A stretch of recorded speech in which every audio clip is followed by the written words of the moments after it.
Okay, we are live. Hi, Nice. I'm Sage Stevens, the host of Shout Out with Sage. Welcome today, everyone. Thanks for joining us. So, my guest today is a former NFL player for the Miami Dolphins and Pittsburgh Steelers, who is now a financial professional, international speaker, and author of the book Let's Get It, which touches on his near death experience on the field and much, much more. So I would like to welcome to the show today Kristoffer Doura. Hi, Chris. How are you? Thanks for being Hey, here. hi Sage. Thank you for having me. I feel like I was in California, maybe a month or two ago, and we were just hanging out at the Oscars. And it's funny because, like, I guess we connected so well. You got me back on the show, so I said, Thank thank you. you for Yes. Thanks for being here. Yeah, we met at an event and I don't know, just chatted and here you are. So awesome. I love how those things happen, which is sort of what the show's about though, is like serendipitous moments and people who've helped you reach your success. And there's always those stories where people, you hear, oh, I was at a cafe and I met so and so and then I got this job and having me. there's all these steps to the voyage everyone's on. So speaking of that, what about your journey? You were an NFL player and now you're in finance. Yeah, What are the similarities between those two? Why don't we you start know, there? what a great question to ask. I never dreamed of being 6'7" with an 85-inch wingspan and being able to kind of be quick on my feet. Right. My background, I'm from the Caribbean islands, and 40 years ago, my parents, left the country, Haiti, and had me and my siblings. We're first generation Haitian American. So Okay. you can only imagine that I didn't grow up with that whole, hey, American football, sports. Globally it's soccer. You kick the ball Right. like what's going on in the Mundial right now in Qatar. But luckily for us, we had the opportunity to transition, leave New York, and we came to Miami. I sprouted like a green stalk. It's funny because my mother is 5'4", my dad's 6'1", and I have a great uncle on my father's side who's 7 feet. So that's where I inherited my height from. Okay. So it played in my favor.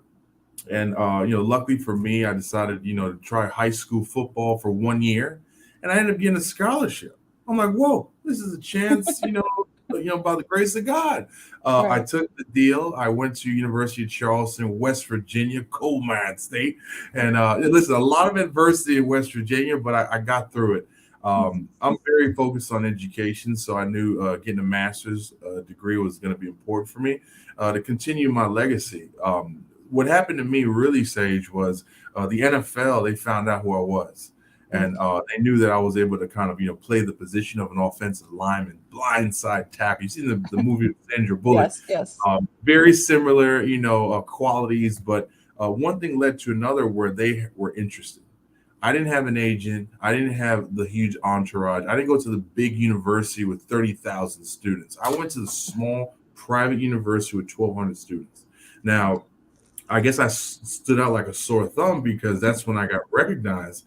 I said, you know what? There's two options after completing this graduate program: fly to Shanghai, get into the private sector, or go NFL. Well, that wasn't much of the big decision for me to make because you only get one shot at going pro. Right. And I said, you know what? If it doesn't work out, at least I can fall back and become an entrepreneur. Now, before I decided to go pro, I said, well, wow, if it doesn't work out, what am I going to do? Well, the movie Trading Places with Dan Aykroyd and Eddie Murphy kind of Yeah. Yeah. inspired Yeah. me to kind of get into the whole investment world. Right. When they were talking about stocks, orange juice futures, I was intrigued. Like, these guys look rich. I want to be like them when I grow up. So that's why I did business in college. So I knew for a fact I was going to get into the Wolf of Wall Street lane at some point. Right. Uh, Right. 2010 was walked on to the Miami Dolphins. Tony Sperano was our head coach. We had a great, cast of athletes, but that was kind of the entry for me. A walk-on, tryout player who actually, had a great opportunity. When I fast forward in my, pro football career, I had an opportunity to continue with Canada in the CFL, Oh yeah. and then Well, I grew up in Canada, so I'm very aware of Canadian football. Which right. team? Which team? I played for the Montreal Alouettes under Mark Oh, when Tressel. they were. Yeah, yeah. Really good coach. One of my favorites actually in my whole entire career. Just the way that he connected with me was, special. Mm, But it was a great opportunity to continue building my resume. okay. That led me to come back to the States and land with the Steelers, and that's when everything changed for me. Mm, Luckily for me, I was in a position where you got to compete for a job. At the end of the day, everybody's good, fast, big, and strong. right. But I actually collapsed on the field, and Oh, wow. luckily Yes, yeah, that's a lot. Tell it, me more. Keep it, going. it was a scenario where I didn't know what was going on.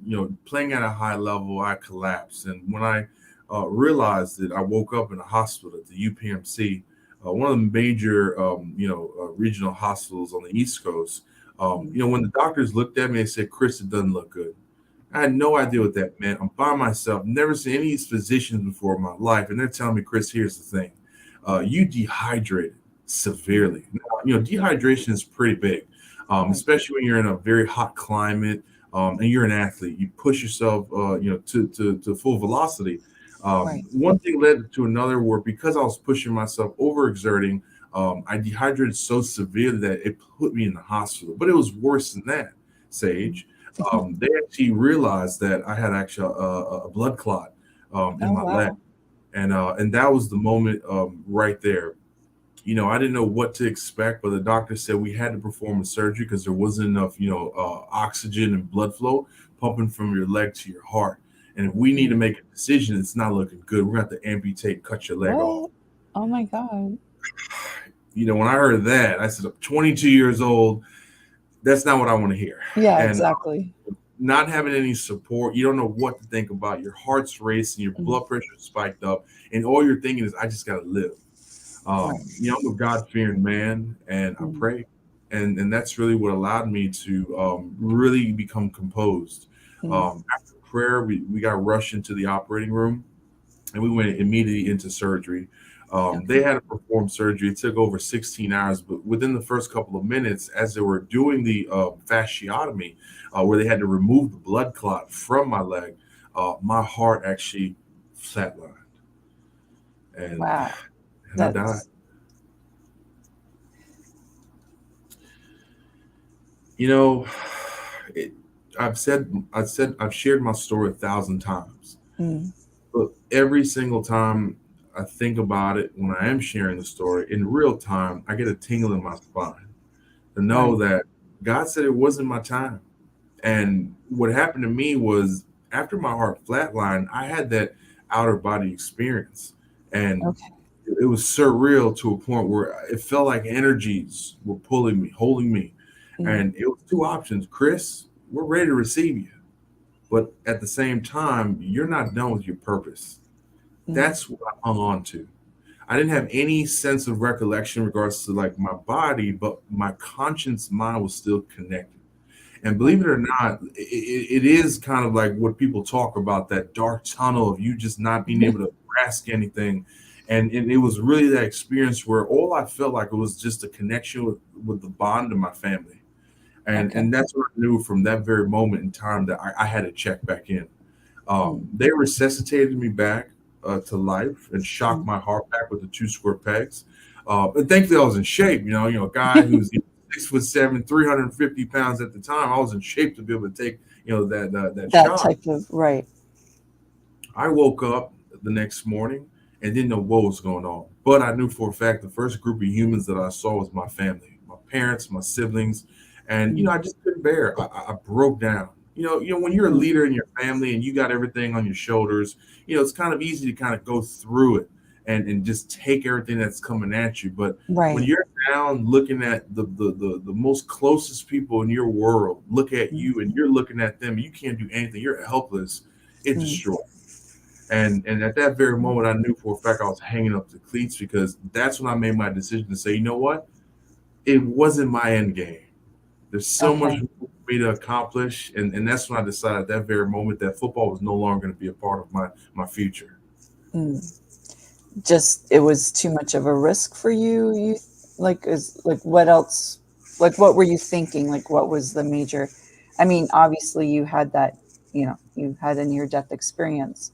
So you just felt like you had a higher purpose at that point? Well, a good question, Sage. I felt like there was so much more that I can do to help in philanthropy. Mm, And when I think about philanthropy, it really brings joy to my heart, mm, knowing that if I could be somebody who can change one life, whether that be a child, an adult, a community, that's more of a bigger purpose for me. The football business was a business. We got hired to play. And we were athletic right, to be able to do the job. However, it was still a company. It was still a corporation. It wasn't going to really identify who I was as a person. right, I became educated and knew that that was more important for me. That would go way further in life. So, with that, I realized that, life is just not only about sports, and life is more about compassion, humility, being able to change lives by how you can touch lives. And mm, that inspired me. Spending 3 months in the hospital wasn't easy. I didn't have a great experience at that. But one thing led to another where I got rolled in the day I collapsed at 350 pounds. After okay. spending 3 months in that hospital, I got rolled out at 208. I lost close to 65, Oh 70 pounds. wow. And I went from refrigerator mammoth of a man to LeBron James then. So, Right, it was that big transition for me that said, I don't want to put my body through that stress. I don't want to have to go back into the game, into the business. I was a right, late bloomer. I wasn't a guy who played all his life. It was a year in high school. I went to a very small university, mm, got my master's, and then decided to go pro. So I knew I had something else that was instilled in me that said, I got to have a backup plan. And mm, that's really when everything, got better for me. And I exited the hospital. I said, when I get back to Miami, I'm going to get back on my feet. It took about 8 months to learn how to right. walk again. Oh That's when I wow. decided, becoming strong, and say, what, I'm going to put on a blazer. I love business, and let me become a financial person. And there you go. I was inspired because trading places in my education, and That's that like was the funniest movie. one of the best movies. I still laugh today even harder. But Yeah. it was that Mhm. inspiration that I knew for a fact by planting a seed in my education was really Mm. what's going to push me forward, even after the game of sport. I mean, that's such a harrowing experience to have to go through, but at least you got through it, and you know you had a positive attitude about it, and transitioned into something else. What well, with that experience you wrote a book, correct? Yeah, it was a project that got created actually in the pandemic, and Okay. believe it or not, my book just dropped yesterday, Oh November wow. 22nd, across every major retail distribution you can think of, from Target, Barnes and Nobles, Books a Million, Amazon, you name it. Mm, You can get the book. Let's get it. Really, it's 10 keys to building a nonprofit, the maximum impact. mm, you know, that's a story in itself where in the pandemic, I realized that there were so many organizations who were not getting funded, and their missions dissolved because they didn't get the grant. They didn't have the donor who felt comfortable to continue making that contribution. So mm, there was a lot of apprehension in regards to how organizations were going to continue building their legacy and becoming sustainable to be independent. Becoming a financial professional, I've become an authority with what I do, not only for business owners, helping them with their business succession planning and helping them exit their companies, but also shifting over to helping nonprofits with their legacy planning. I've identified that there was a need. There was a mm. need, but there wasn't enough information out Yeah. there. I've In worked the with a lot of yeah, I've worked with a lot of nonprofits, so I'm very aware like yeah, a lot of them need a lot of help. A lot of them are very not well organized, not doing what they need to do, as you said, to get the grants or to bring in that money. So what are some of the main, like, what's, let's say, the top one of top issues you see that they have? Well, to answer your question, the main concern is they're not, looking at the organization, the nonprofit, as a regular business. because really the only difference between a nonprofit and a for-profit company is the way that they're written in Set the up. tax. That's it. It's really that thing, It, right? they are exempt, meaning they don't have to pay interest. They don't have to pay on the money that they receive, or they don't have to pay taxes on money that they receive as contributions. So Right. when you think about a nonprofit, there's different approaches to where they have dollars that are not restricted, meaning the dollars are not allocated to go towards a program or a service. So when they receive dollars that are unrestricted, meaning free and clear, they're not thinking about saving it, at least a portion of the money.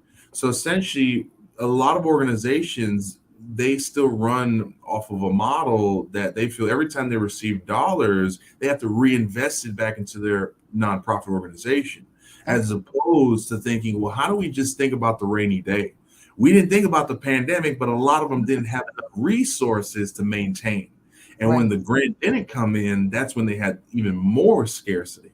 So by having experience, I've been doing this now for almost a decade, Mhm. as financial planning, and I realized that I can't be in front of 1,000 people in person in one day, and I can't Zoom either. After 6 hours, I'm tired. My eyes are kind of rolling back in my head. So it's like, well, at that point, how do I really help the masses? I need to Sorry. put content out there. I I, just dropped something. you Sorry okay? about that. Yeah. No worries. So I realized that I had to put some information out there. And Mhm. I decided to work on a project and then put a book together. Now, the book is not a biography of football. That's a little boring. But what it is, Some people story. might find that exciting. So, They can actually buy the book, across every major retailer at the moment. They'll find out exactly what's in the book. But to give you the gist, it's really a story of my journey. But at the same time, it interweaves, really three-prong approach, helping the leaders who run these organizations, the teams that work within these organizations, and the strategies who help these organizations attract donors. So it's very in the aspect of technical, but at the same time, there's storytelling. There's a lot of real life stories that complement some of the theories and the right, concepts. like some Also, experiences and things mhm, you've gone through with organizations, I would imagine, right? right. All right. And I was very excited to be able to put some content out there. And I didn't self-publish. I actually, got picked up by a traditional publisher that Oh, that's really loved great. my content, Yeah. and it made sense. You're not what other football personnel or, many other athletes were they able to say, from my experience as an athlete, I'm going to apply that towards something, in the business community. And that's really where I said, you know what, when you have a former NFL athlete, professional, sportsman who can actually put something like this together and actually make it make sense. This is the solution. The solution is, drink all the information in the book, because why, it's going to help every organization apply these strategies immediately. And I just feel like I needed to, leave a legacy, and that's a form of leaving a Right. legacy, is being able to really help solve a problem. And that's the reason why I wrote the book, is to really help impact the nonprofit community. It's a $480 billion industry. Why are there Yes. kids still suffering? I Why mean, are there everyone I know has a nonprofit. It's like everybody, I work a lot of events. I work at red carpets. I just did a red carpet on Sunday, and you know, almost everyone I talked to had like some sort of nonprofit or was thinking of starting one. So yeah, right? exactly. Well, it's exciting to know that when you're in it for the right reasons, Mm. not just the write off. You're in it for the reasons to be able to really help impact your community in whatever capacity. There's many missions and many reasons why people have the inkling to want to help. But when you think about it, it's bigger than what you see in the mirror. It's bigger Right. than that one or two people that you're helping. Really, when you are driving a mission, it really has to come from the heart. But then you want to surround yourself with the right people to help you grow it. And that's your board, and that's the people that Right. you bring in to learn more about how to get involved.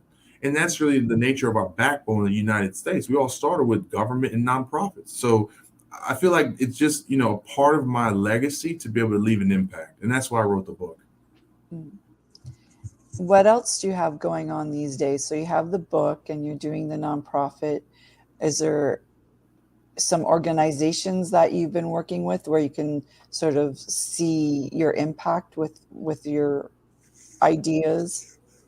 Absolutely, absolutely. There are many organizations that I'm a part of, across Florida, in the Tri-County, Families First of Palm Beach County, an amazing social service organization that helps, domestic violence abuse, that helps, Mm. women and children, really helps them get housing, resources, women who are pregnant without resources. This organization has been around for 30 plus years. Julie Swindler, the CEO, has been there for over 28. Oh So wow, when you yeah, think it's a long about time. an organization that has goodwill in the community, these are the organizations that mean something to me because one, I love children. I love being able to provide the youth with access, with resources. And when I realized that Palm Beach County had an organization that needed a person like myself to become a part of it, I joined immediately. And I've been with the organization now for quite some time. I'm actually the chairman of Legacy Gifts, as Okay. well as I sit on the board. And it's just one organization that I feel that, as we're educating our community, sharing with people the value of how to get involved with Families First of Palm Beach, it really leaves the right feeling when people think about helping because they know that, families are in need. Now, I do mix and mingle with other organizations as well. I'm a part of the Symphony of Palm Beach as well in the arts. I think that's Mm. so important to kind of also, strengthen the left and the right side of your brain. Right. Um, with the NFL Players Association, a lot of the guys are part of the Boys and Girls Club. Hmm. We do feel that a lot of us, had some experience, an upbringing within those types of clubs. So we like to give back and participate. Even in Miami, where I currently reside, I'm a big for big brothers and big Right. sisters, and I think it's so important to offer mentorship. Mentorship in the capacity to really be able to help a kid learn how to level up, even when they're in their infant stages of life. Kids don't really start developing until they get to middle school and then beyond.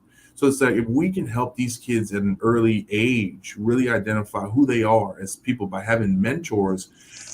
I became a big and for the last three and a half years, my little he's grown up to become a man.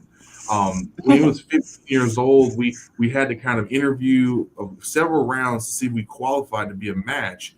After we connected and we found out we were the ideal match, I've been following him ever since. Now That's he's a great. fresh. He's a freshman in high school, a receiver. He actually attends my actual high school, so I feel even more powerful as my alma mater. So it's Right. but Miami South Ridge was the high school where I attended, and I Uh-huh. just that it's just so important now to be a part of the community. Right. Whether it's Mhm. one life at a time, or whether you get involved in some organization where you feel you're making a difference. That's amazing. Is there anyone else you'd like to give a shout out to today? Yeah, no, absolutely. I don't do everything that I do by myself. Right. Another aspect is, surrounding yourself with the right types of partners, the right type of people who can help, elevate, even my game. When I approach organizations, I come at it with my mind, with, the Mm. strategic planning of really helping to grow long term. A lot of times, many organizations don't have their logistics, in line, Mm. meaning business Yeah. plans, strategic plans, really what's going to allow an organization to get funded. And when you think about that, that's really what's black and white. How is the organization structured? What are the revenue streams? How are we looking at this for the long term? So I Mm. do actually have a few partners that partner with in the community who have helped me bring more value to startup nonprofits and even Okay. Yeah. mature Like the nonprofits. what? So is there a difference between like what a beginning nonprofit needs to do and like let's say someone that's been around for a while? Well, it all depends on, your program because every organization may have a different aspect, different approach of what they're doing and providing into the community. But Right. what doesn't change is you need a business plan. You need a business plan to really help identify what you're doing and where you're going because Right. that's really when you're getting corporations to think socially responsibly to say, hey, I understand what you're doing. You're not a risk for me. I want to be able to help. So here's a check for X amount of dollars. But you got to come correct. You got to have Yeah, your you have business. to. Yeah, it's the same. I mean, I'm more in film, but it's the same. Like, just because you have a screenplay doesn't mean you still need a business plan. So, Right, right. Well, one of my partners is Right Choice Consulting Firm. mm, They've been around for quite some time, out of the Pompano area of Florida, but they service mm, the whole entire country. They are the experts, technical writers who are really able to bring value to these nonprofits as well as the businesses as well that I work mm, with. I've been able to integrate some of their services with some of the organizations that I help because ideally, a person like myself is really relevant for an organization when they have the capacity, meaning the right, resources to grow the organization. I can't do much for an organization if they're not, you know, right. They can't grow and they can't take what you can help them with, and well, you plant the logistically seed and prepared. make a tree, right? So, Right. Logistically prepared because right. a lot of those things that I can do is help them grow their assets, help them invest, help them strategically, put ideas together and help them attract new dollars. However, a donor or anybody who would like to make a contribution needs to feel comfortable. Yeah, They and need you to have to feel believe your money's going to a good cause and that it's not going to get wasted, or it's, going to pay for, someone's new car, or, whatever. right. And that's the scarcity of why another reason why I wrote the book, Let's Get It. Mm, Because I feel that a lot of organizations, they still run off of the mom pop approach where, hey, you know what, as long as we're doing what we're doing, we're providing our resources, we're giving our time, we're volunteering, we're going to grow organically. And nowadays, this is a capital markets world where people are right. using money and currency to be able to grow and be able to survive. Now, a person like myself, I approach it more on the strategy side. Well, okay, well, if you do receive a donation or you have a contribution, how are we going to grow it? So we can continue our programs and not feel as if we're in a situation if a pandemic surfaces back again, we're now not going to receive the same type of federal funding or have those donors who are going to continue to provide their contribution. I have written the book to help nonprofits think independently. I Okay. have written the book to describe how you can apply these strategies in real time.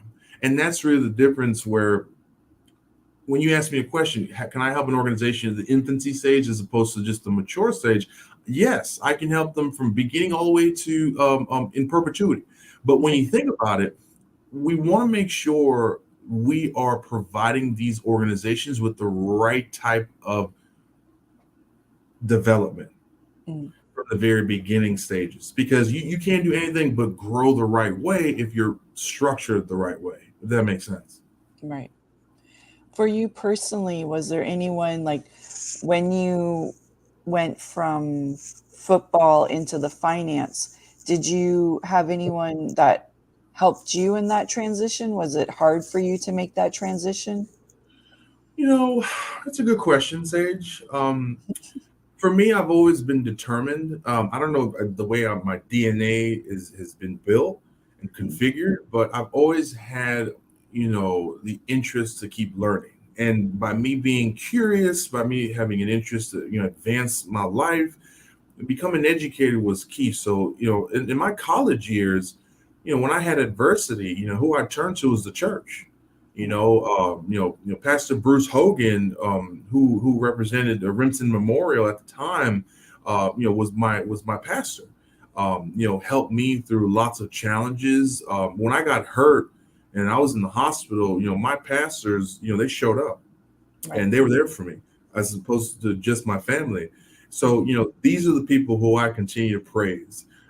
Fast forward into my pro football life, Mark Treston was a great, person and mentor for me as well as a head coach because Mm, he actually, had conversations with their players, mm, treated us fairly and was there for me. As I move forward in my life out of sport, I have mentors in the business community. My sisters, are great leaders in my life. And I mm, feel like these are the people who I like to surround myself with, positive, forward-thinking people. So, I give my praise to the circle, my tribe, right. people who have really helped impact my life in a way that has allowed me to propel. What's your biggest piece of advice for someone who's wanting to maybe transition from one job to another job or one career to another career like you have? Mindset. It's mindset, specifically mindset, knowing that you don't want to approach it not feeling as if you don't already have it. Because I think if you approach it thinking confidently, your mindset, meaning, hey, you never know what's going to happen. You may get it or not. But if you go into that interview confident, that's going to be the determination whether you do land that job or not. Not walking in there on eggshells and just feeling intimidated by anything that you face. If you have confidence and you set that in your mental game, there's nothing that can hold you back from being able to excel. And I do believe that mindset plays a humongous role with how you perform, with decisions you make for your health, as well as the people that you allow to enter your world in your life. Mindset is really yeah. Especially here in LA and Miami, there's a few people you might want to steer away from. Right. Clip the cord quick and run off. Yeah, but some people are sneaky. Some people get in there. You're like, oh, I thought I was so much better, and where did that come from? Right.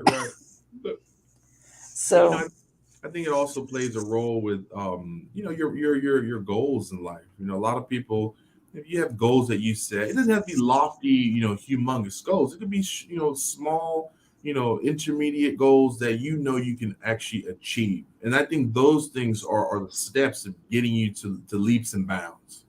Right. Well, thanks so much for being with us today. How do we find you online? Let us know how to reach out to you. Yeah, absolutely. Check out my website, KristofferDoura.com. That's one way you can connect. Find my book available, but also learn more about who I am, my profile. I'm on LinkedIn, which is a business platform. So Kristoffer Doura on LinkedIn. I do have a Instagram, which is Zoe _ the word the _ legend. So if people want to connect with me there, they can. I'm very open to connecting and learning from people, seeing if there's synergies, for friendship or even for the business community. I think a lot of times you never know what somebody does or who they know, and I think obviously you could learn from having a conversation. How much more involvement do you want to kind of get involved with people? And I think you always kind of have that gut feeling, knowing that, hey, you know what, I'm going to give this person a chance. This is what I did with you, Say. Yeah, exactly. We met at an event, and hey, we're chatted here. 7-8 months later, I'm on your show. So it's like, exactly. It's a small world and how things work when you have that gut feeling that good people, good vibrations. It's right. I just go, like I meet people. I'm like, hey, I like you. I don't know why, but hey, let's go with it.